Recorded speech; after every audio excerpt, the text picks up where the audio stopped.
بسم اللہ الرحمن الرحیم۔ جنت کے خزانوں میں سے ایک عظیم خزانہ سیدنا ابو موسیٰ رضی اللہ تعالیٰ عنہ بیان کرتے ہیں، ایک مرتبہ ہم رسول اکرم صلی اللہ علیہ وسلم کے ساتھ سفر میں تھے۔ لوگوں نے اونچی آواز میں تکبیرات کہنا شروع کر دی تو رسول اللہ صلی اللہ علیہ وسلم نے فرمایا، لوگوں آرام کے ساتھ ذکر کرو، تم کسی بہرے اور غائب کو نہیں پکار رہے، بلکہ یقیناً تم ایک ایسی عظیم ہستی اللہ کو پکار رہے ہو جو بہت قریب ہے اور ہر وقت سنتا ہے۔ میں ابو موسیٰ رسول اکرم صلی اللہ علیہ وسلم کے پیچھے بیٹھا ہوا لا حول ولا قوت الا باللہ پڑھ رہا تھا تو رسول اللہ صلی اللہ علیہ وسلم نے فرمایا، اے عبداللہ بن قیس، کیا میں تمہیں جنت کے خزانوں میں سے ایک خزانہ نہ بتلاؤں؟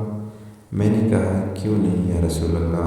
تو رسول اللہ صلی اللہ علیہ وسلم نے فرمایا، کہو، لا حول ولا قوت الا باللہ۔